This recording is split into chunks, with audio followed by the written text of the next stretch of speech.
bad is a $20 smartwatch really? Apple wants to charge you your firstborn child for a smartwatch these days, but do you really need an expensive smartwatch? Or could a cheaper, maybe even much cheaper, alternative do the trick? Honestly, probably not, but someone's gotta try it. So I forced myself to use Amazon's cheapest smartwatch to see if we really are spending too much money for our wearable tech. I wore this watch for 5 days nonstop to thoroughly test it, and to see how well it does on this 7-point matrix.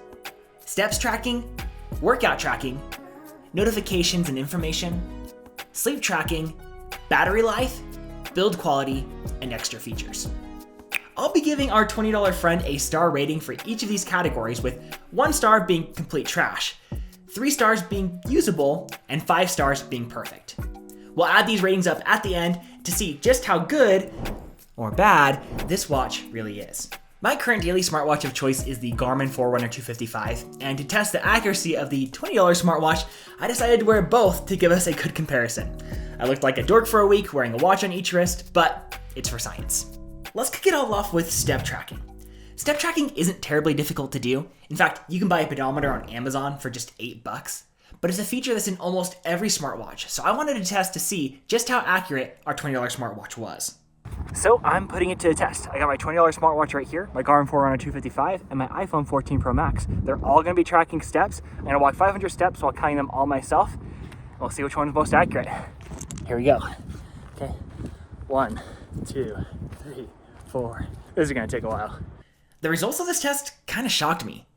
After 500 actual steps, my Garmin watch was the most accurate and came in at 506 steps, but the $20 smartwatch was only 7 steps off at 493, and the iPhone came in at 516.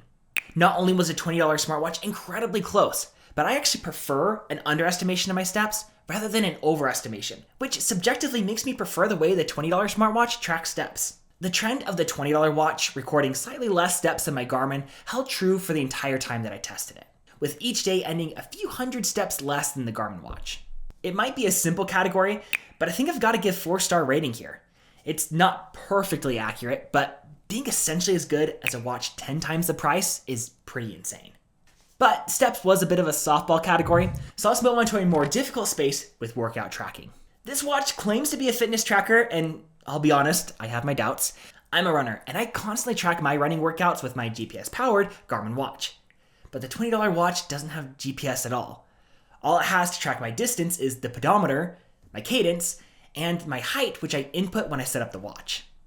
Okay, so we're doing the first test for the watch on this run today. I'm actually gonna be running with both this tracking my run as well as my Garmin Forerunner 255, so that way we can see if they both do an equal job at estimating the distance and how that all turns out.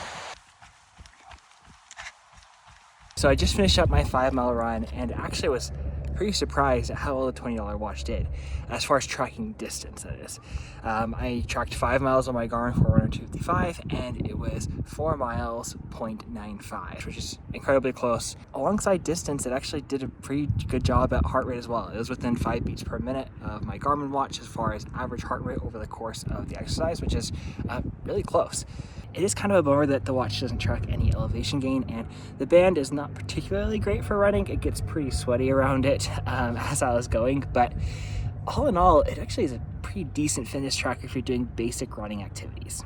Honestly expected the $20 watch to be way worse, so dare I say it, I'm almost a little impressed. This was honestly usable, and if you didn't care about all the deep stats, it'd actually be a decent tracker alongside the app. I also made sure to test this out on another run that turned out to be brutally cold, and over the course of that 10K, it was again only off by less than 1/10 of a mile.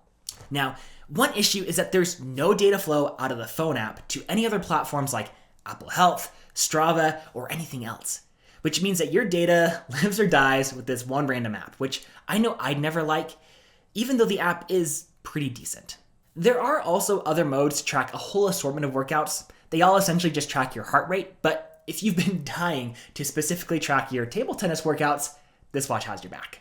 But all things considered, I'd give it 3 stars here, and that's a high rating for a $20 watch. It's usable in this category. Not enough information or data for me to use it daily, but I'm also more of a power user when it comes to workout tracking than most people are. There might actually be some hope for this thing.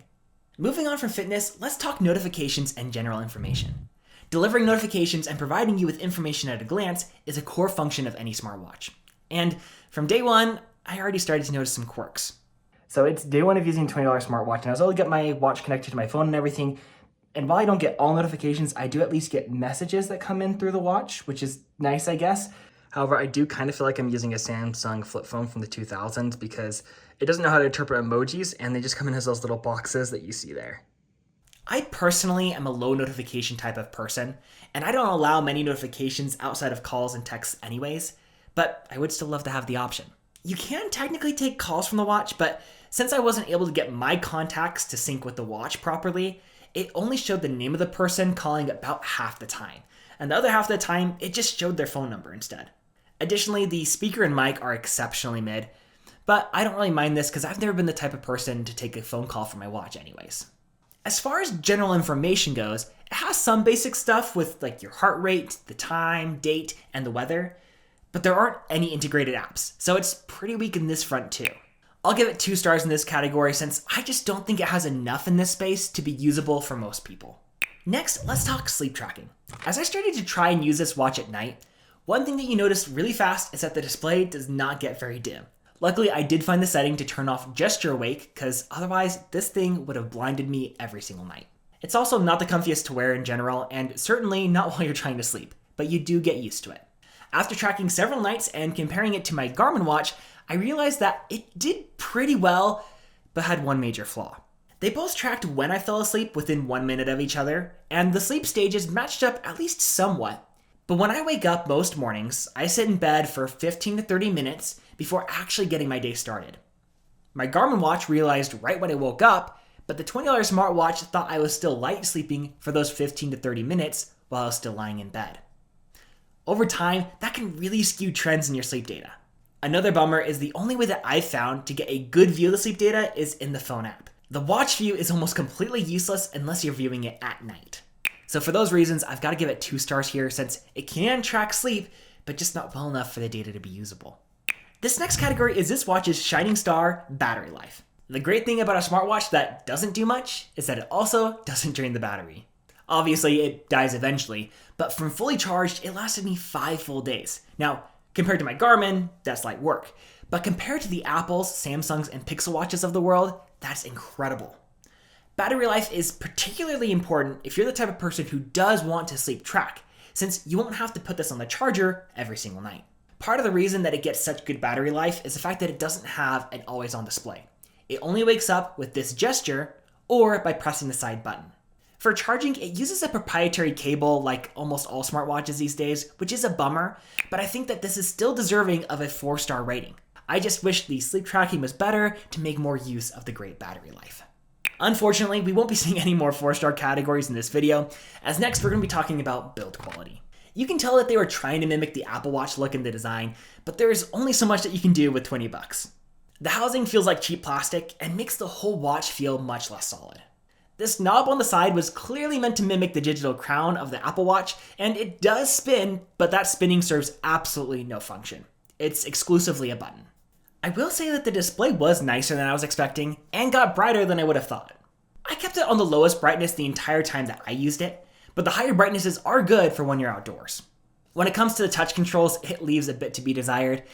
I didn't have difficulty navigating the watch, but I did feel like it had a slight delay on all of my touch endpoints, and the swipe transitions between apps always felt jittery. It's also a big watch with a nearly 2-inch corner-to-corner display, if you include the chunky bezels. It's bigger than I prefer, and the large square shape subjectively feels awkward on my wrist. The resin band is probably my least favorite thing about this watch. It just feels so cheap. It looks bad, and even the clasp is made out of plastic instead of metal. I guess that this would be the first thing to break on this watch, but a silver lining here is that they are replaceable for when that inevitably happens. After using the watch for a week, there aren't any signs of wear aside from a small scratch on the display, but I'm not sure how long that would keep up. So with all that considered, I'm going to give it 2 out of 5 stars for this category. So now moving on to our final category, which I've called additional features. This is just that X factor which a lot of watches have. For example, Apple has their enormous supported app library. Or Garmin has things like their training readiness or body battery.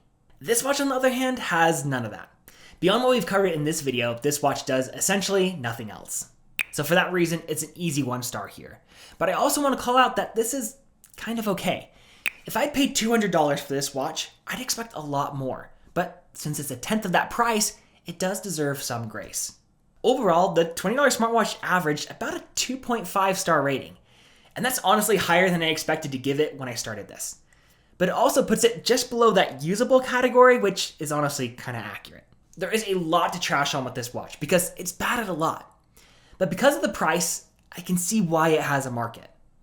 Would I ever buy this watch? Heck no. There are way too many things that I want my smartwatch to do well that it just simply wouldn't work for me. But if you had a kid who just got their first smartphone and wanted a smartwatch to go along with it, this could fit that bill. Or if you weren't sure that you wanted a smartwatch and just wanted a cheaper way to test out to see if it fit your lifestyle, this could fit that need too. But if you're a power user or just a watch enthusiast, steer clear of this thing. I was honestly so glad after the several days of testing this watch to know that I could take it off and not have to put it back on again. Because of that, this is not a product that I could ever recommend. I think most people who do buy this will quickly realize why it was so cheap and then choose to buy something nicer. So for that reason, even though I do have an affiliate link to this product, I'm not going to be including it in the description or anywhere else. But if you do want to support me in trying and testing out more interesting tech like this in the future and want to learn more about a smartwatch that I would recommend, consider checking out my video on my current daily driver, the Garmin Forerunner 255, which I'll have linked on the screen and in the description down below. And if you enjoyed the video, feel free to like and subscribe, and I'll see you all on the next one. Peace.